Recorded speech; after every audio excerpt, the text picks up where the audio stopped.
Welcome to the Ozone Basketball Podcast, everybody. Rob Ogden and Tony Gerdeman here. We are one game into the 2013-2014 season. We've got another one tonight. The Buckeyes are 1-0, coming off a pretty good performance against Morgan State on Saturday. Tonight, for the first time since 1994, they get the Ohio Bobcats. That should be a fun one. Definitely more intrigued to this one than Morgan State or pretty much any other game on their non-conference schedule. It's nice to get it started. The interest started right away because that's not always the case. Exactly. But first, let's talk about the win over Morgan State Saturday. Ohio State gets the balanced scoring that they've been looking for. Lenzel Smith Jr. goes for 18. Shannon Scott adds 16, and LaQuinton Ross gets his first career double-double, going for 14 points on 11 boards. But the story really was Scott, who came out on fire. He hit those 3 consecutive threes in the first 2 minutes, and he obviously showed that he's done a lot of work on his shot during the offseason. And I guess if he can be that type of scorer for Ohio State, that should make a huge difference going forward. Yeah, definitely. I mean, I think he was 4 for 7 for 3, and I don't think anybody would have ever expected him to take 7 3-pointers in a game this year. Yeah. I'm of the opinion that all guards should be able to shoot, and if they can't, it's because they're not working hard enough. And now that he can shoot, then maybe this is what what he's going to produce. Yeah. I mean, and you mentioned that they're not working hard enough, and it's kind of funny, but that's really what Mata said it was after the game. I think it was after the game on Saturday. He said, one day this offseason, Scott put up 400 shots, and Scott said, I've never done that before. And Mata said, well, that's why you don't shoot the ball very well then. So, I mean, the fact that he's now, and he termed it, Scott himself said he didn't take his shot seriously, which I think that was a good way of putting it. I mean, like you said, if you're not working at it, if you're a guard and you're not working your shot, then you're not going to be getting better at it, obviously. Now he's trying to take it seriously. He said he's in the gym as much as he can, getting up 100 shots a day at least, or 100 threes a day is what he said. So, I mean, that's a good sign for Ohio State because without a guy like Deshaun Thomas or a dominant post presence, they're going to need those contributions from a guy like Scott. And that should open up the offense, too. If you're a jump shooting team, you have to be able to shoot. Yeah. You were there. I mean, were these contested threes, or were they just leaving him alone and they didn't realize he could shoot yet? For the most part, they weren't contested threes. It was Morgan State. They're not the most sound team on defense, but he's knocking them down, and he's knocking them down consecutively. I mean, that's something you wanted to have seen him doing last year. Well, even the threat of him being able to shoot is going to open things up because the defense just can't sag off of him. Yeah. They're going to have to, actually match him up, and I think that could open things up for, everybody's driving game. And, that's something that Sam Thompson's working on. It's something that Ross has gotten better at. So, I mean, just the threat, he doesn't have to shoot 4 of 7 every night or 3 of 7. Right. But just teams knowing that, now he can shoot, we have to defend him, is going to open things up. Yeah, like you said, I mean, that's exactly what Mata said. And then Mata was asked after the game if he was more pleased with Scott's shooting or with Ross's rebounding.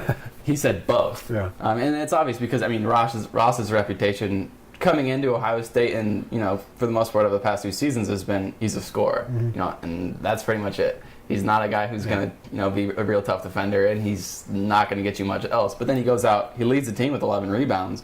So I think Mata was pretty ecstatic to see that because he said, coming into the season, we didn't know where the rebounds were going to come from. I think the good thing is that he really struggled with his shot in the first half. Yeah. But he was still doing other things. Yeah. He didn't just fade away. It's like, if my shot's not falling, I'm just not into it. Right. He was into it in other ways. And then, I think he went on a stretch where he hit a few in a row and, he got his numbers back up. But it's good that he's not just an offensive player right now.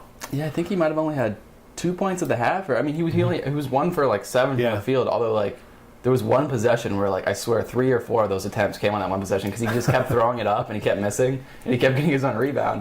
So half of his rebounds and half of his shot attempts came on that one possession. That was in the first half. I don't remember exactly when it was, but either way, it's good to see him get that production because you're not really sure what you're going to get from your other guys as far as rebounding. No, I think you always know that Lenzel Smith will be down there. Yeah. On the defensive glass, and you just never know what you're going to get from Amir Williams. Yeah. And so if you can rely on LaQuinton Ross. Yeah. To get down in there because he's one of your front court players, so you have to rely on him to rebound. Right.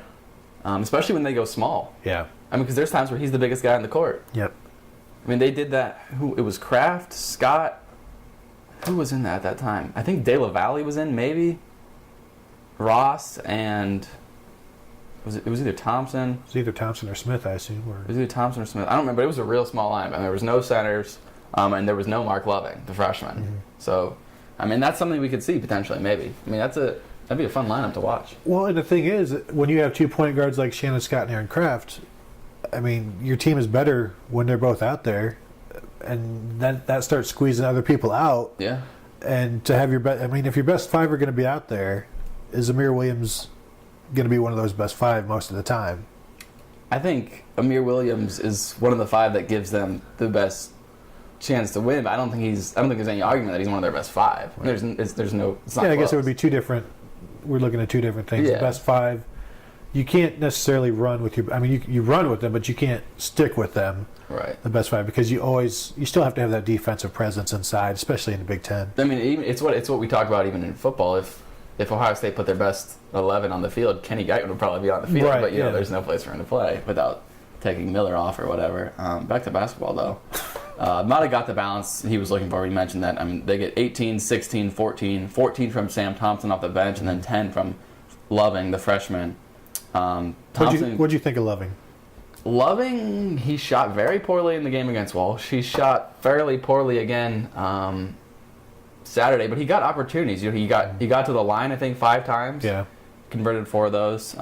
He shot a 3. I think he missed. I think he was 0 for 1 from 3. But he was down there around the basket, getting tip-ins, getting rebounds. He's definitely an impact player. He's going to get minutes. Yeah. There's no doubt. Yeah, I agree. Just there's only maybe 4 front court players. Yeah. 4 or 5. So he's going to be one of those. And Mata said that there's going to be some freshmen, whatever, getting accustomed to it. But he said they know that Loving can shoot. Mm-hmm. The fact that he struggled a little bit in these games, that doesn't really worry them as much because they know he can shoot. I always look this early. I look at it more of look at the attempts that they're taking. Right. And he's 7 this time and however many last time. So he has confidence in his shot. If he didn't, he wouldn't be shooting. Yeah. So that's I think when players shoot, they know their shot will fall or can fall, and to me, that's more important than being 2 for 2 is nothing. It's, right. You want to see them have that confidence to shoot. Right. Going back to Thompson, though, he did come off the bench. That was the first time he came off the bench in over a year. He started every game last season. So he comes off the bench. He also came off the bench in that Walsh game, but he plays 22 minutes. He has the 14 points. He said, very unselfishly that it doesn't matter to him if he's coming off the bench. Mata said he talked about him. He even told him, "You're playing the best basketball you've ever played." But I mean, that's got to be hard to hear. Saying, "Well, then why am I coming off the bench?" He didn't make it seem like it mattered to him. But I don't know. Maybe that is a little bit of adjustment for a guy who started every single game for them last season. Yeah, and I think it's a situation where you have 6 starters. Yeah. But there's still that label on starting. Right. I think maybe one way to look at it is that there's a 6th man award, and maybe you start focusing on that a little bit, saying, you know what, there is recognition for you ahead. But if he's doing this every weekend or every week, then you would take that. I think he'll get his 22 minutes every week, if not more. Because I think so too. He's going to have a chance to. Just because he doesn't start doesn't mean he can't earn his way to stay on the court. Yeah. His play will determine how much he plays, not the first 4 minutes of the game or the first 6 minutes of the game. Yeah. It's the other 36 minutes. Yeah. And Mott, I don't remember if we mentioned this last week on the pod or not, but Mata said, he tells the guys who come off the bench, I've had 2 guys get drafted in the first round who came off the bench. Yeah, that's true. So I mean, that's something he likes to tell them. Getting back to Loving, he had 16 minutes, which I think is probably about what we can expect from him going forward. He was one of 9 guys to rotate in, and I think that's probably the type of rotation we're going to see going forward. I mean, that's a much deeper bench than what Mata has utilized in the past. Yeah, I think as long as he gets production, he can stick with it. It's when the production isn't there that he starts to go away from it. Yeah, and he's always going to be looking. It's not just because it's a lesser opponent and he'll let some lackadaisical stuff go, because he won't. You always have to be attacking or producing, or you always have to be defending regardless. Right. And if you're not doing that, then you won't play. Right. And I think just ask LaQuinton Ross. Yeah, that's true. But like I said, 9 guys get in, including De La Valle, who plays 20 minutes. What did we say? We said 10 minutes for him last week. Yeah. It was like was the over-under. You said over. I think I said well, no, because it was over under last year, which was like 7.5. Oh. And then you went 10. I think I went over, and you might have gone. I think under. I went under, but I think I'm gonna be wrong about that. Yeah. He's not gonna play 20 minutes against Big Ten opponents. But the fact that he got 20 minutes yesterday, I mean that was more than like 3 or 4 other guys. Mm-hmm. Or not yesterday, Saturday. But the fact that he got 20 minutes, I think that means he's gonna play. He only got 2 points, but I think he's definitely part of that rotation. It seems that way, but I want to see it against the Marquette or Maryland, or not that those are any great shakes, but somebody other than Morgan State. Yeah, definitely. Jake Lorbach gets in the game, not any meaningful minutes. Amir Williams and Trey McDonald combined for 10 points, 12 boards. Williams fouls out pretty early with more than 7 minutes remaining in the game. Is that enough to get the job done in the Big Ten? That type of production from the post? 12 points and 10 boards, or 10 points? I think it was 10 points and 12 boards from your combination of 2 guys. As long as Ross is rebounding and things of that nature, I think they'll take that. Wouldn't you? Yeah, I think you have to take it because I don't think you have another option. Yeah, that's true too. But it's better than 6 points and 5 boards and 9 fouls and. I don't know. I think that'll be tough once Big Ten play starts. I think that's plenty against Morgan State. Yeah, but I mean, when you're in Big Ten play and there's legitimate post players that are going for 15, 20 points a game, and you've got these 2 guys combining for 10 and 12, I don't know if that's enough. But if you look at it as your one starting center who's averaging 12 and 10 or 10 and 12, you'll take that. Right. Right. That's true. I mean, I don't think Thad Matta is ever going to be satisfied with what these 2 guys can give him. Yeah. But you have to be satisfied with what you're getting, sort of. Yeah, I mean that's better than what they've got out of those 2 last year for sure. I don't know if combined as a unit with Evan Ravin in there last year, I don't know if it's an improvement over where they were last year. And no, I don't think it's much of an improvement. But I think if Thad Matta was happy, there would be no small ball. You wouldn't put the Quentin Ross at the 5 ever, because why would you? Yeah, I think you're probably right. So we'll see if they are able to improve it all going forward. I don't know. Defensively, do you think that's going to be a problem defensively? I mean, Amir Williams had those 5 fouls. In a Big Ten game, if he's fouling out with more than 7 minutes to go, and you got to play Trey McDonald, who you don't know if you can rely on, that's going to hurt. Yeah, it is. I mean, I don't even know how to put this into words. Fouling out against Morgan State, 14 minutes of play.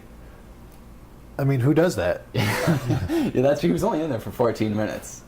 So, yeah, we'll see. We'll monitor that situation. I mean, what was it? Were they, man-to-man fouls against, the opposing center, or was it help defense? He picked up 2 early. I believe he picked up 2 real quick because McDonald came into the game, he was the first guy off the bench because Williams picked up the 2 early. I don't think he picked another one up in the first half. But then he must have picked those 3 up quickly because it was more than 7 minutes left in the second half when that happened. I didn't see many because we should mention the new rules. I did not notice many of those being called. I mean, they were going to crack down on the hand checking, on the arm bars, and then they had the new rule with the block charge where you're not allowed to slide in front of the player. I did not notice any of that really. Yeah. Aaron Kraft had 1 foul. He had 1 foul. Yeah. After the game, Morgan State's coach said he didn't. And he kind of said it jokingly, but he said he didn't notice them calling those new rules on Kraft. So we'll see. I imagine we'll see more of that once Big Ten play starts. Maybe they were calling them all on Amir Williams. Yeah, maybe that's it. All those arm bars down there. I don't think there's much else to say about this Morgan State game. I think it was a good start for the Buckeyes. They got kind of what they were looking for. There's still some guys that like those 2 that they're going to want more out of. But overall, I think they got the offensive bounce they were looking for. They played well defensively in the first half. I think there was a little more to be desired in the second half. Shannon Scott said that they kind of went to sleep a little bit in the second half, just got lazy. Yeah. So that's not going to be something they're going to want to do in Big Ten play, but he said they're going to get that fixed. And it's also something that they won't have to do. Yeah. In Big Ten play. They can't do. Yeah. They'll lose if they do. Moving on to what we've all been waiting for, tonight's clash. Ohio comes to Columbus for the first time since '94. No one on Ohio State's roster remembers that, but Gerd does. And so does Jeff Bowles, who recalled the game very well yesterday. He came off the bench to score 14 points, added 8 rebounds as Ohio defeated Ohio State 78-67 in St. John Arena. That's the last time they played. What do you remember about that one, Gerd? I remember coming from somewhere that I don't remember, but driving by St. John Arena and asking people who were coming out who won, and knowing that the answer was going to be Ohio and that it was Ohio. But that's about all. Yeah. There's going to be a lot of familiarity tonight, even though those two teams haven't met in almost 20 years, because you got so many of the kids on the Ohio team that are from Columbus and they play pickup games. Aaron Kraft was saying yesterday that a lot of them come during the summer and they play together. Yeah. They're kind of friends, I guess. Not to interrupt you, but go ahead. The one thing I do remember from that game is we had season tickets. We chose not to go for a good reason. Yeah, you did. And because we knew that it wasn't. Did you go to any games that year? Yes, we did. Was there a game worth going to? Well, I don't remember. I mean, you mentioned that buzzer beater over Northwestern. Yeah, was that season? I don't know if that was 95 or 96, or they all blend together in that 4 or 5 years of suck. Yeah, yeah. Back to what I was saying, though. A few Central Ohio kids on the Bobcat roster. Stevie Taylor from Gahanna, and then most notably Nick Kellogg. Of course, the son of Buckeye great Clark Kellogg, who Nick was sure to note that Clark will be wearing green in the stands tonight, which makes sense. But yeah, I guess they play summer pickup games with them, so they know them well. And then, of course, Thad Matta and Ohio coach Jim Christian briefly worked together. They shared an office at Miami before Matta left for Butler. They were both assistants there.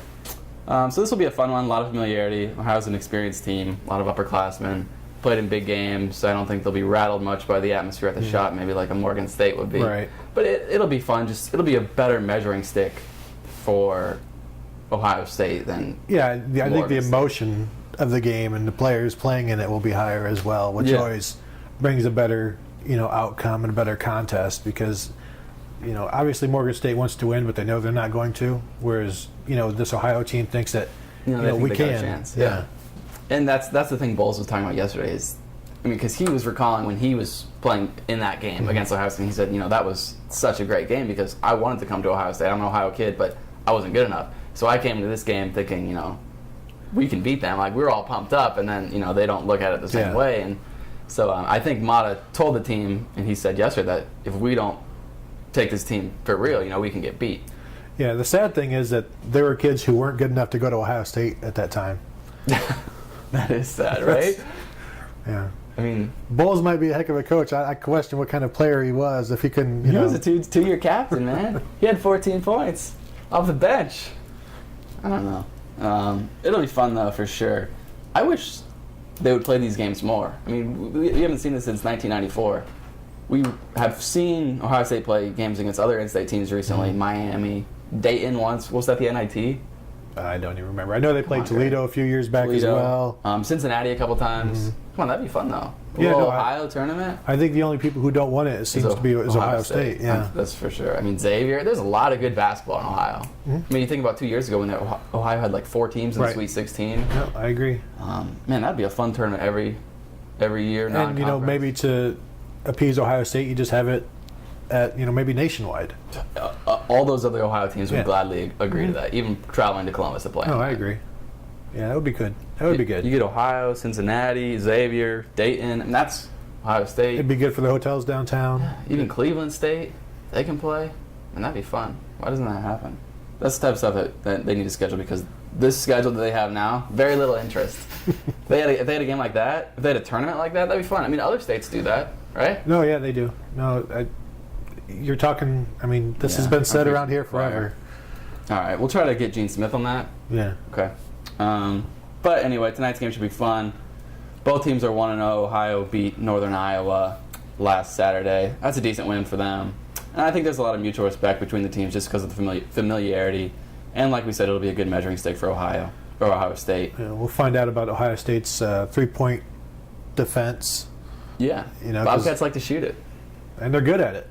Yeah. They shot it well on Saturday. Kellogg's really the trigger man back there from 3. I don't know, what did he shoot? He was 2 for 5. 2 for 5, yeah. They even got the big man who can shoot a little bit from back there. That's going to be the most interesting part, where you've got a center who can, stretch and shoot the 3. Yeah. Well, Mark Loving was stepping out and shooting some 3s, so.